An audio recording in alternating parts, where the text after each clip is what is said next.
William Scott came home unannounced. Nobody knew he was back. The house was silent, like it had been for 18 months.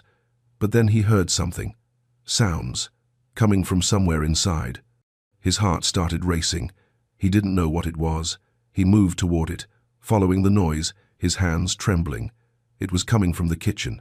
He pushed open the door, and what he saw stopped his heart. William Scott was a billionaire. Manhattan real estate, self-made. He turned empty buildings into luxury towers worth hundreds of millions. Everything he touched turned to gold. But money couldn't bring back what he'd lost. His wife, Catherine, died in a car accident. Upper East Side. Drunk driver ran a red light. She was gone instantly. William was in Dubai closing a $200 million deal when he got the call. At her funeral, something broke inside his 3 daughters. Mary, Edith, and Michelle, 4 years old, identical triplets, honey blonde curls, green eyes. They stopped talking, all 3. At the same time, Mary used to recite nursery rhymes. Edith asked why about everything. Michelle sang made-up songs in the bathtub. Now, nothing. Silence. 18 months of complete silence. No words, no laughter, no crying out loud. Just 3 little girls holding each other's hands, staring at nothing, like ghosts. William spent millions trying to fix it. Child psychologists from the best hospitals, specialists from London, therapy after therapy. He took them to Disneyland, to the beach, to Montana. He bought them puppies, built them a treehouse. Nothing worked. The girls stayed locked inside themselves, silent, together, like they'd made a pact with grief.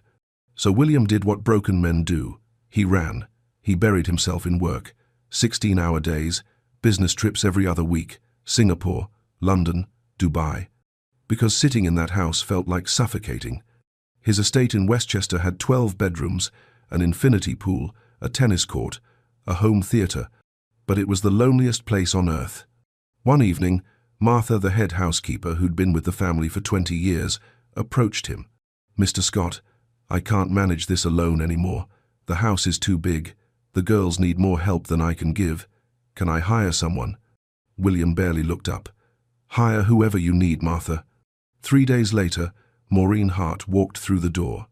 30 years old, from Harlem, studying early childhood education at night while raising her teenage nephew.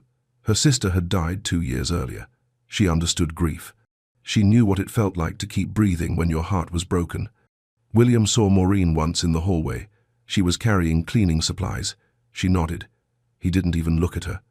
But his daughters noticed. Maureen didn't try to fix them. She didn't force them to talk or smile. She just showed up, every single day, folding, laundry, humming old hymns while she worked, cleaning their rooms, being present. And slowly, the girls started coming closer. In the first week, Mary watched from the doorway while Maureen made the beds, then Edith, then Michelle. In the second week, Maureen hummed softly while organizing toys. Michelle crept closer, just listening. In the third week, Mary left a crayon drawing on the clean laundry, a yellow butterfly.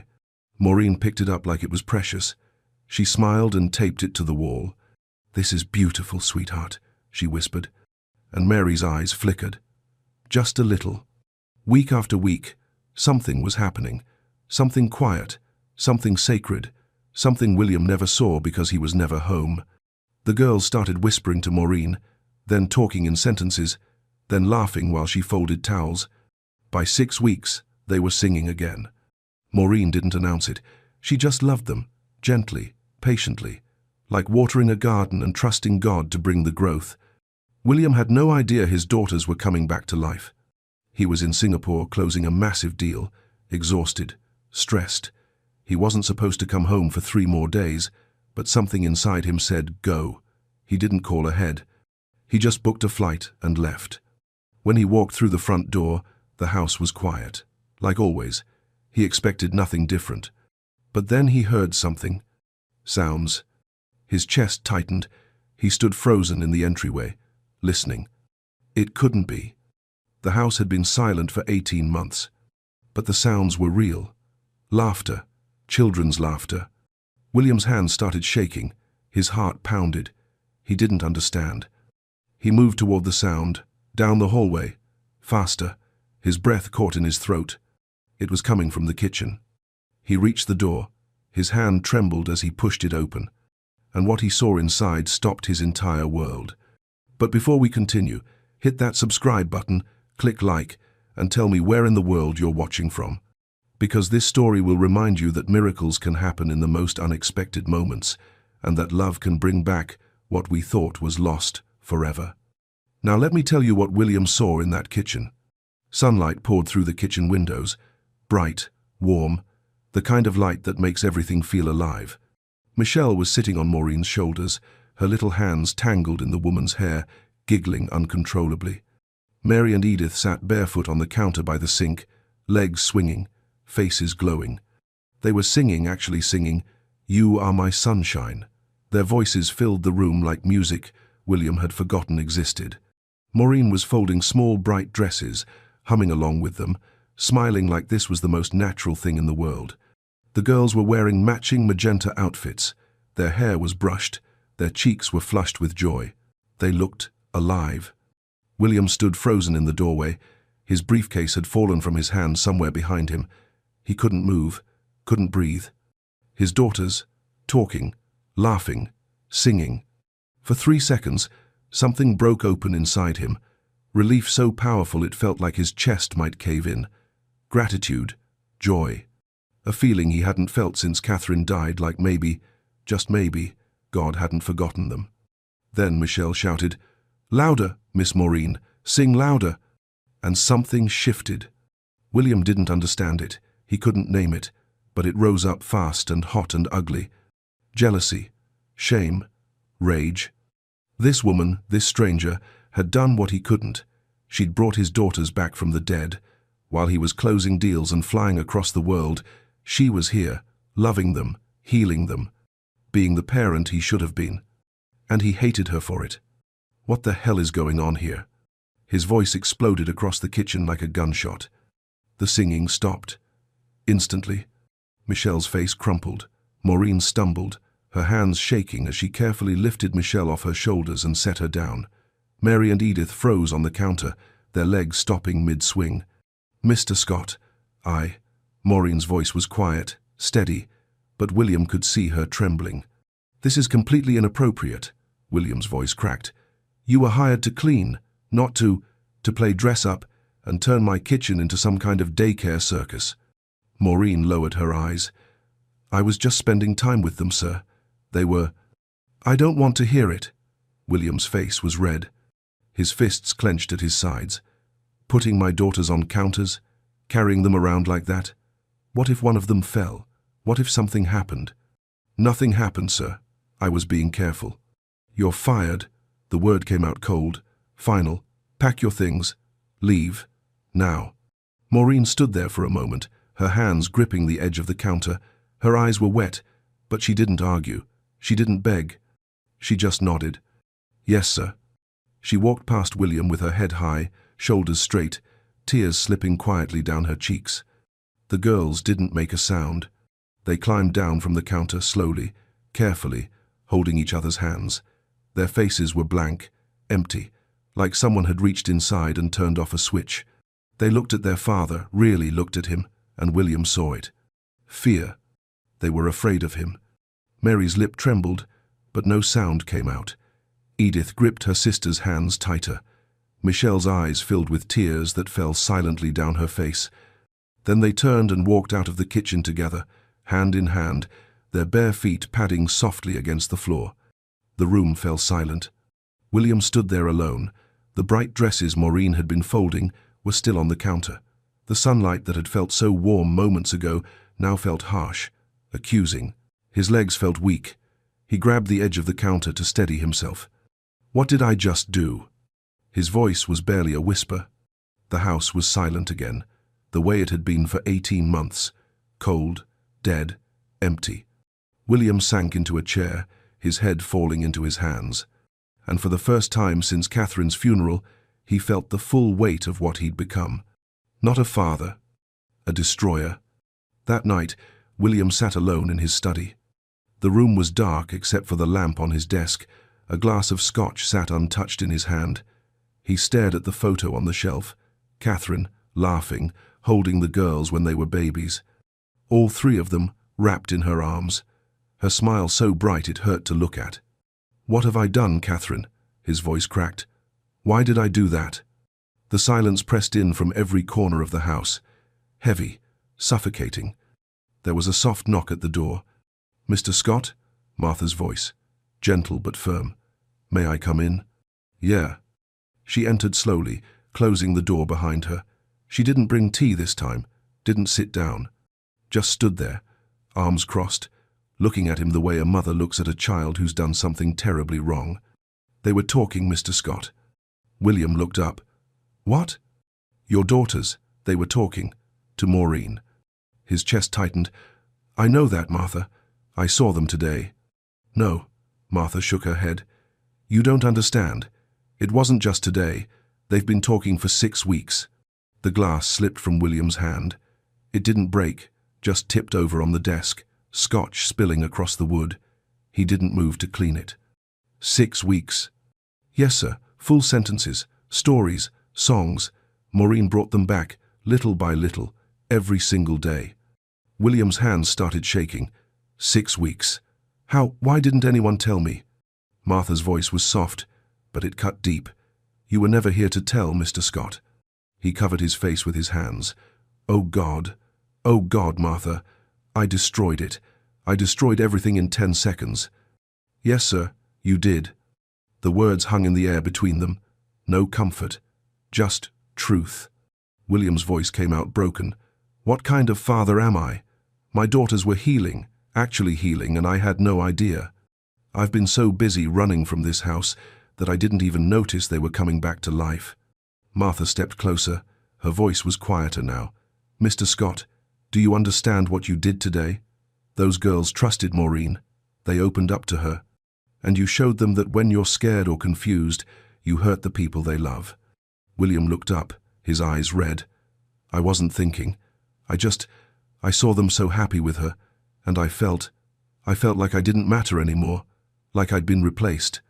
"So, you destroyed it?" "Yes." His voice barely a whisper. "I destroyed it." Martha uncrossed her arms. "What are you going to do now?" "I need to apologize. To Maureen. To the girls. I need to fix this." "Apologizing is a start. But those girls don't need your words, Mr. Scott. They need you. Actually you. Not the man who works 80 hours a week and throws money at problems. They need their father." William nodded slowly. "I'll talk to Maureen first thing in the morning. I'll ask her to come back. I'll make this right." Martha studied him for a long moment. Then she turned toward the door. "I hope so, sir, for their sake." She left him sitting there in the dark. William stared at Catherine's photo again. The girls' faces, so small, so innocent. He'd failed them, failed Catherine, failed himself. But maybe, just maybe, it wasn't too late to try again. The next morning, William had Maureen called to his office. She entered quietly, her head down, hands clasped in front of her. She wore the same uniform, the same dignity, but something in her eyes had changed. "Sit down, Maureen." She sat on the edge of the chair, back straight, waiting. William cleared his throat. "Maureen, I want to apologize. What I said yesterday, how I spoke to you, was completely out of line. I didn't know the girls had started talking again. Martha told me last night. I was wrong." Maureen said nothing. "You weren't being inappropriate. You were caring for them in a way His voice faltered. "In a way I couldn't, and I'm truly sorry." She looked up then. Her eyes were calm, clear. "May I speak freely, Mr. Scott?" "Of course. You didn't just fire me yesterday. You humiliated me. In front of 3 little girls who trusted me, you showed them that people like me don't matter. That when you're confused or scared, you hurt people." William winced. Maureen stood. "I know my place, sir.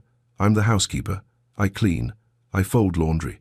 But those girls, they became my heart. And you broke that, in front of them.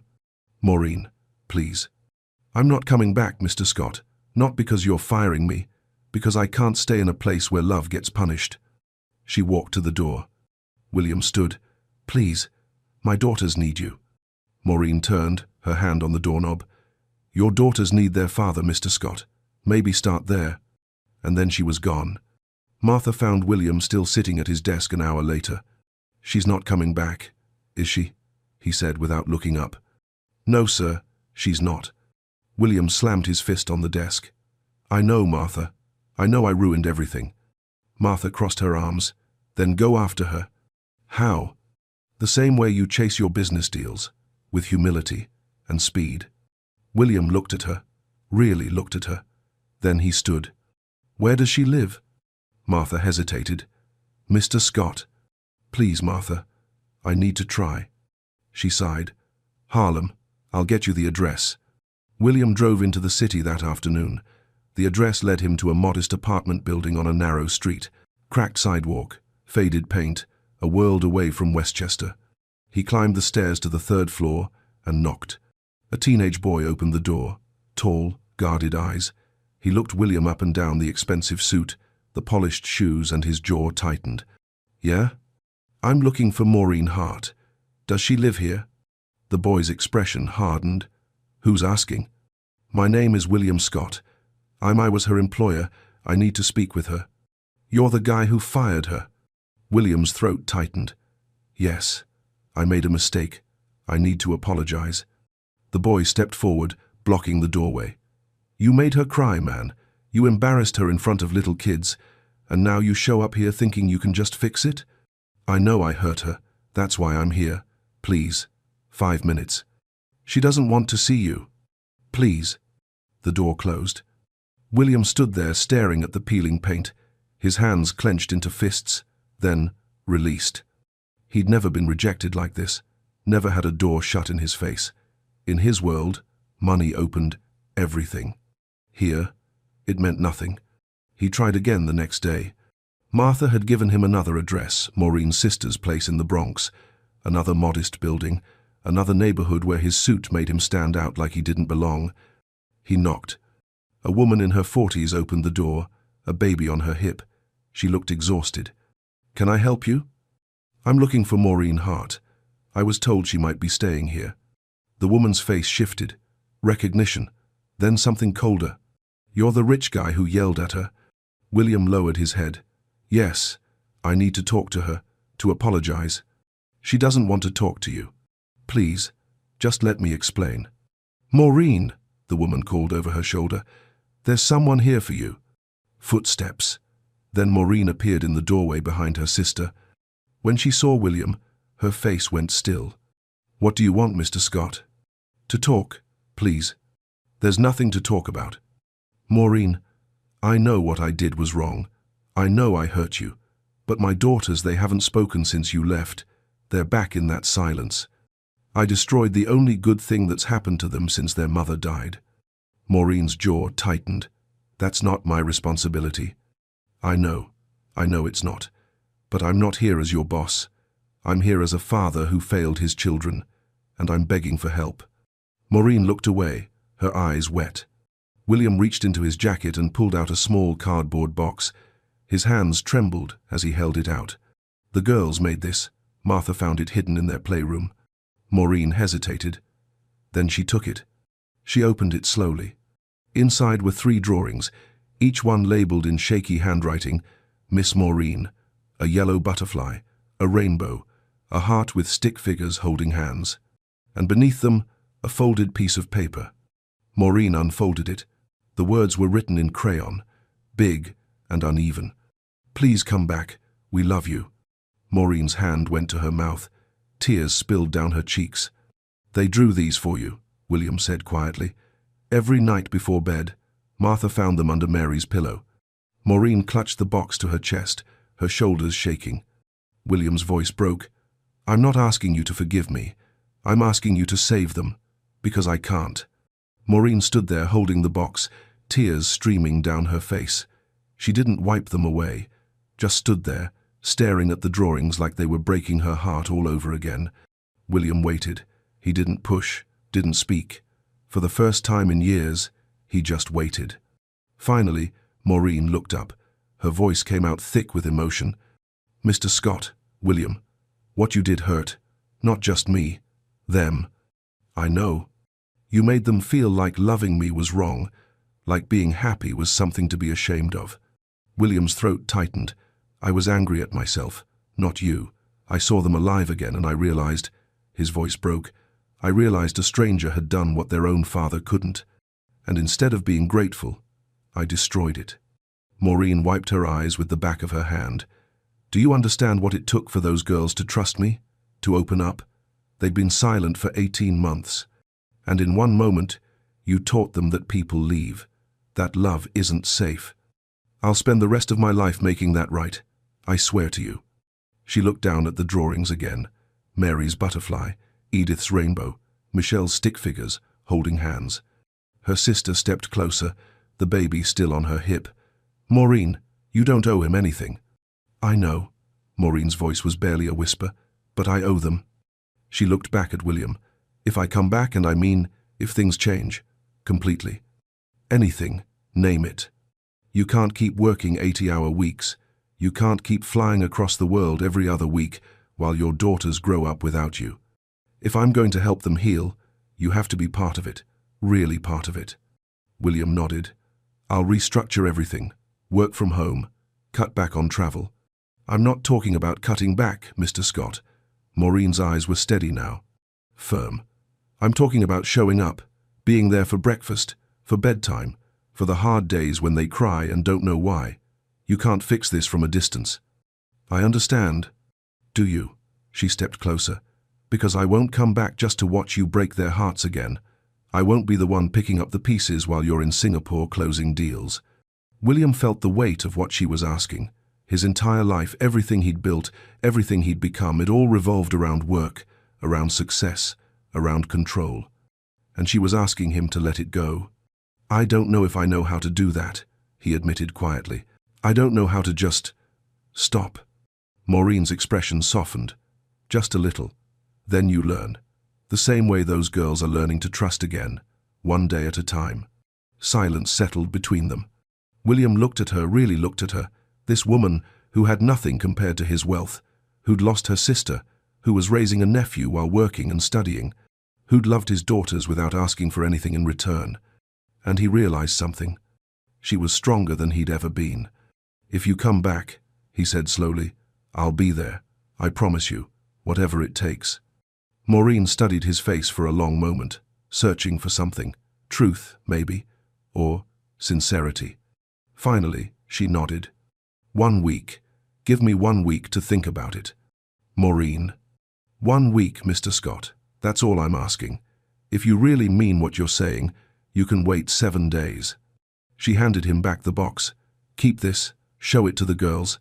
Tell them I saw it. Tell them. Her voice caught. Tell them I miss them too. Then she stepped back inside, and the door closed softly. William stood there in the hallway, holding the box of drawings, feeling something he hadn't felt in years. Hope. And terror. William drove back to Westchester in silence. The box sat on the passenger seat. He kept glancing at it. 3 drawings. 3 declarations of love from children who'd learned to speak again, then learned to go silent. Because of him. When he pulled into the driveway, the house loomed in front of him. 12 bedrooms. All that space. All that emptiness. He sat in the car for a long time before going inside. Martha met him at the door. She didn't ask how it went. She just looked at the box in his hands and nodded. They're in the playroom, she said quietly. William climbed the stairs slowly. Each step felt heavier than the last. When he reached the playroom door, he stopped. Through the crack, he could see them, Mary, Edith, and Michelle, sitting on the floor in a small circle, holding hands. They weren't playing, weren't drawing, just sitting there, staring at nothing, like they had for 18 months before Maureen came. William pushed the door open gently. All 3 girls looked up. Their faces didn't change. No smiles, no fear, just blank. Hey, girls. His voice came out softer than he intended. They didn't respond. William stepped inside and sat down on the floor across from them. Not too close. He didn't want to scare them. I went to see Miss Maureen today. Mary's eyes flickered. Just slightly. William held up the box. She wanted me to give this back to you. She saw your drawings. The ones you made for her. Michelle's grip on her sister's hands tightened. She wanted me to tell you something. William's throat felt tight. She said she misses you too. Edith's lip trembled, but she didn't make a sound. William set the box down between them. I know I messed up. I know I scared you. And I know, he paused, his voice breaking, I know I haven't been the father you needed, not since your mum died. Silence. The girls just stared at him with those big green eyes. Catherine's eyes.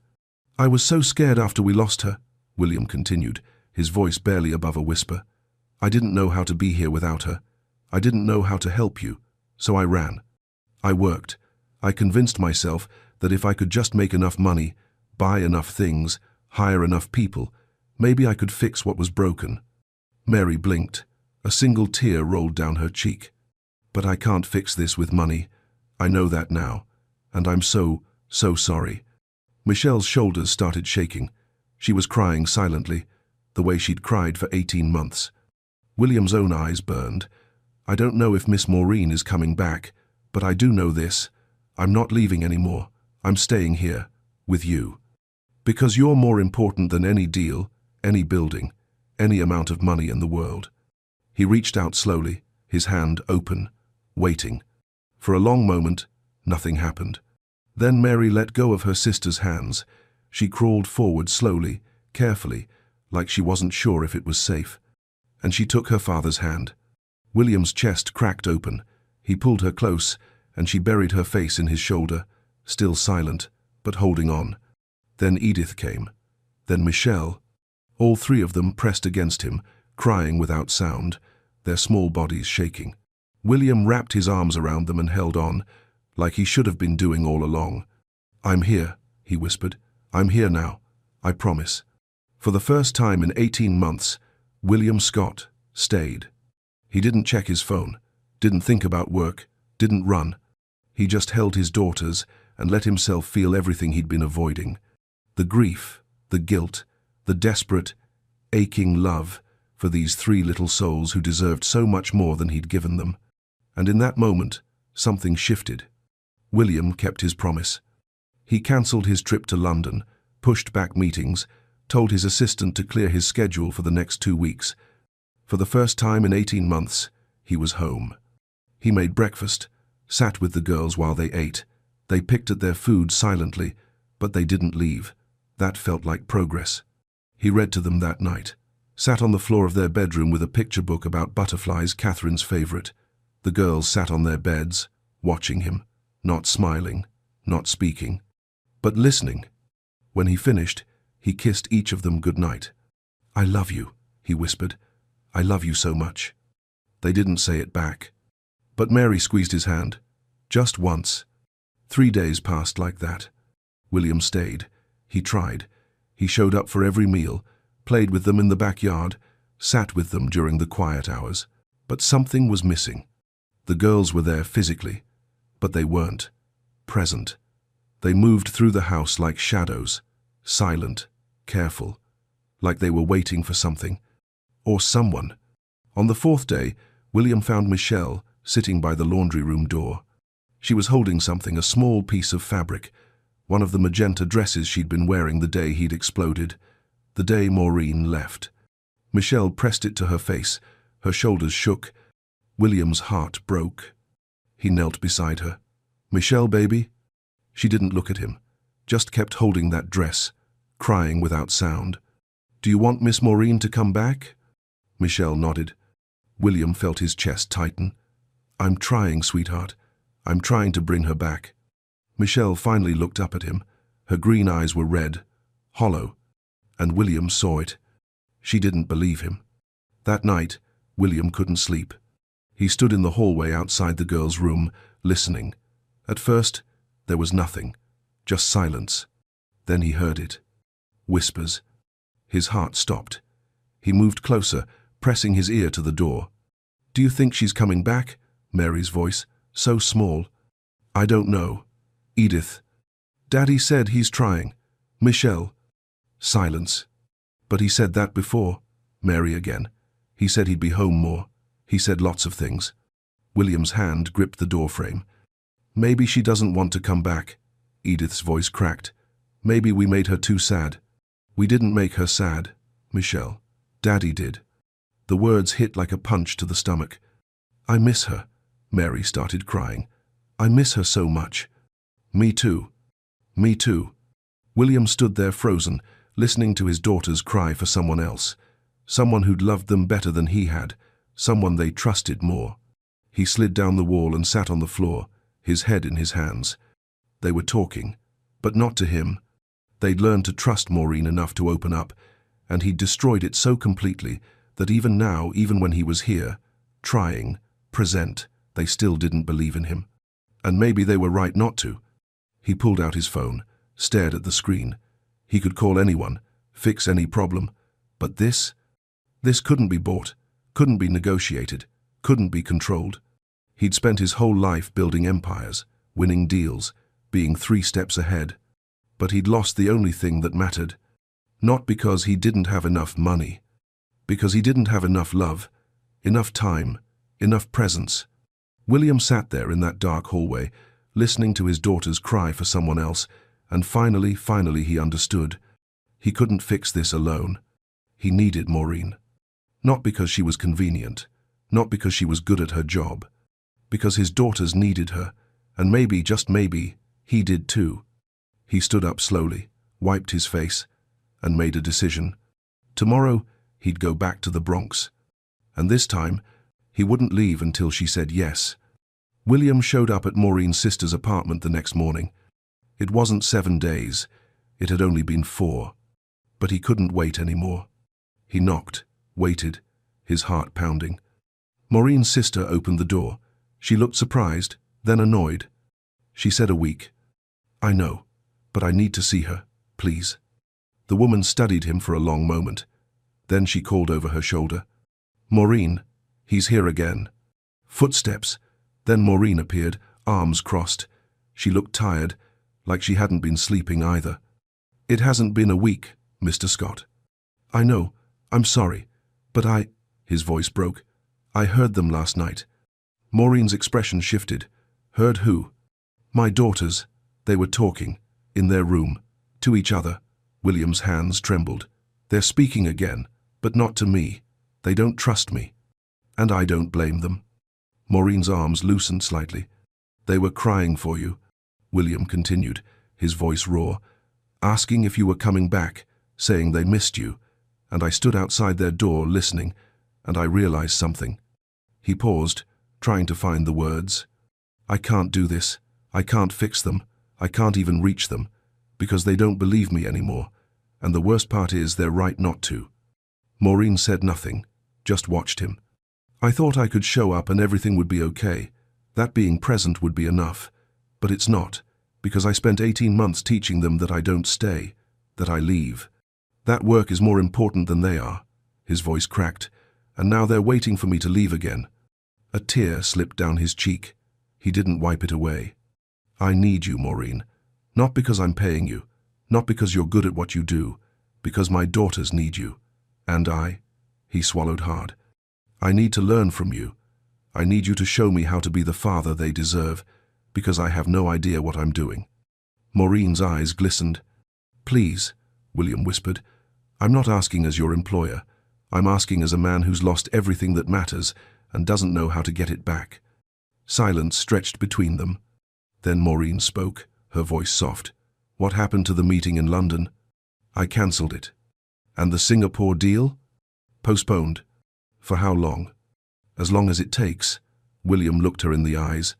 I don't care if I lose every contract, every building, every dollar. None of it matters if I lose them. Maureen studied his face, searching for something. Sincerity, truth, change. Finally, she exhaled slowly. If I come back, you have to understand something. This isn't about fixing them. It's about loving them, showing up every single day, even when it's hard, even when they push you away, even when you feel like you're failing. I know. And you can't do this halfway. You can't show up for a few weeks and then go back to your old life when things get comfortable. I won't, I swear. Maureen looked down at her hands, then back at him.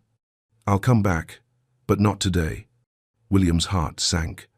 "Give me 2 more days," she said gently. "I need to finish some things here, and you need to tell the girls I'm coming. They need to hear it from you. They need to know you went after me. That you fought for this." William nodded, relief flooding through him. "Thank you. Thank you, Maureen." She stepped closer. Her voice was firmer now. "Don't thank me yet, Mr. Scott. The hard part is just beginning." William drove home with something he hadn't felt in months. Not just hope, purpose. He found the girls in the playroom, still sitting together, still quiet. He knelt down in front of them. "I have something to tell you." 3 pairs of green eyes looked up. "I went to see Miss Maureen today, and she's coming back." Mary's eyes widened. Edith sat up straighter. Michelle's lips parted. "In 2 days, she'll be here. And this time," William's voice thick with emotion, "this time, I'm going to make sure she stays, because I'm staying too." For the first time in days, he saw something flicker in their faces. Not quite belief, but maybe. Possibility. 2 days felt like a lifetime. William kept his word. He stayed home, made breakfast, read stories, sat with the girls, even when they didn't respond. But he could see it in their eyes. They were waiting, holding their breath, afraid to hope. On the morning of the second day, William woke up early. He made pancakes the way Catherine used to. He set the table, called the girls down for breakfast. They came slowly, still in their pajamas, still holding hands. "Eat up," he said gently. "We have a special day today." Mary looked at him. "Is Miss Maureen coming?" William's chest tightened. It was the first time she'd spoken directly to him in weeks. "Yes, baby, she's coming home." Maureen arrived at noon. Martha opened the door. The 2 women hugged like old friends. "They've been waiting by the window all morning," Martha whispered. Maureen nodded, her eyes already wet. She walked through the hallway, her heart pounding. She could hear William's voice coming from the living room, calm, steady, reading to them. She paused at the doorway. The girls were sitting on the couch, one on each side of William. He had a book open in his lap. They weren't looking at the pages. They were staring at the doorway. Waiting. Maureen stepped into view. "Hey, sweet girls." Time stopped. Mary's eyes went wide. "Miss Maureen?" "Miss Maureen?" Edith's voice cracked with emotion. Michelle jumped off the couch. "You came back." All 3 of them ran. They crashed into Maureen so hard she almost fell backward, but she caught them, wrapped her arms around all 3, and held on tight. They were crying, talking over each other, words tumbling out like a dam had broken. "We thought you were gone forever. We missed you so much. Daddy said you were coming, but we were scared you wouldn't."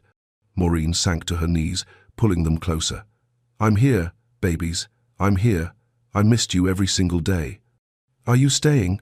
Mary pulled back, her face wet with tears. "You're not leaving again?" Maureen looked up. Her eyes met William's across the room. He was still sitting on the couch, tears streaming down his face.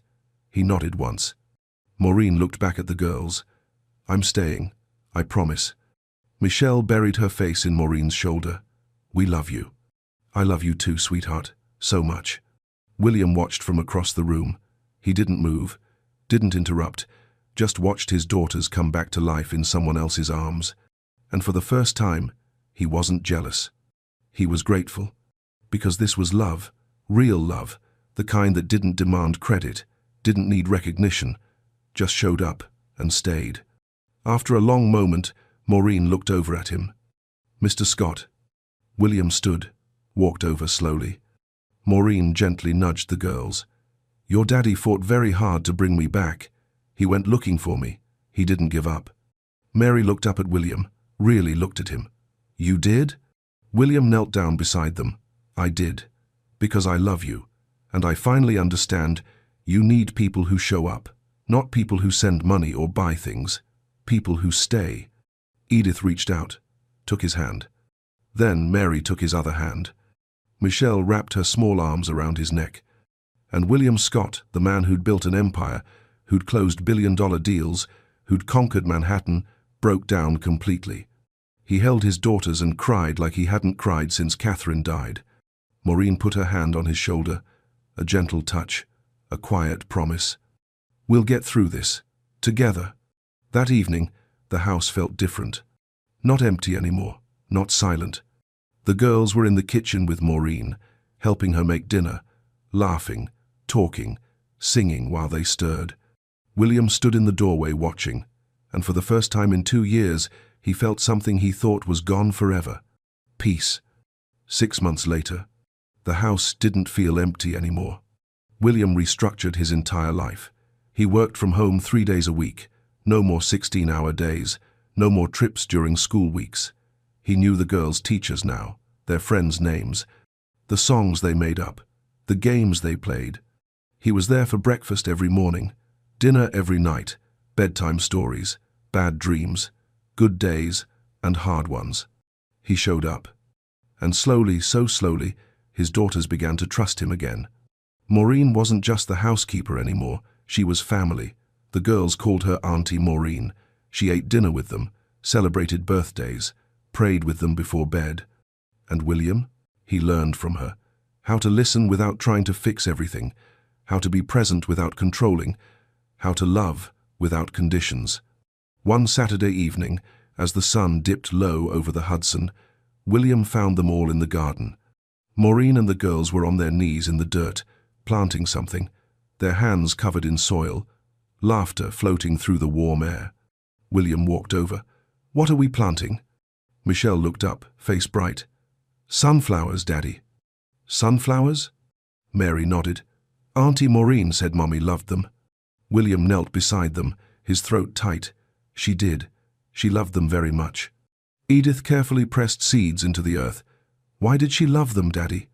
William looked at Maureen. She smiled gently, encouraging him. He turned back to his daughters. "Your mom used to say that sunflowers always turn toward the light. No matter how dark it gets, they keep reaching for the sun. She said that's how we're supposed to live, always turning toward the light." "Like us," Mary said softly.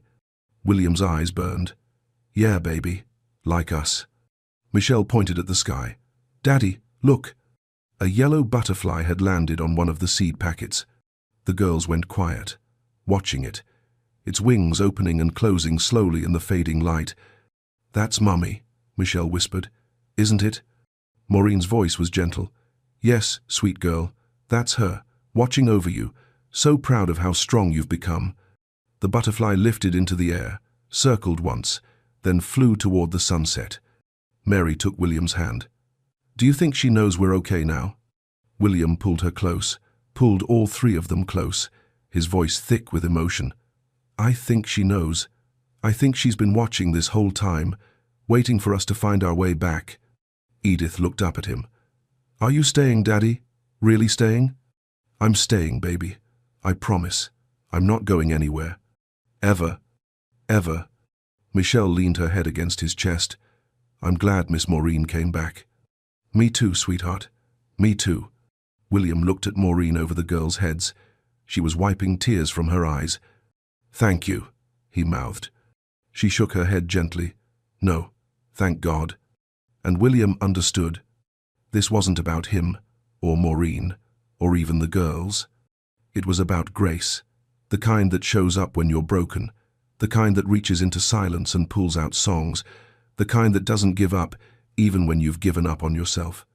The sun disappeared behind the horizon, the garden filled with golden light, and for the first time since Catherine died, William Scott felt whole. Not because everything was perfect, but because he was finally where he was supposed to be.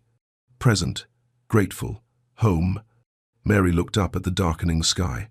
"The sunflowers will grow, right, Daddy?" William kissed the top of her head.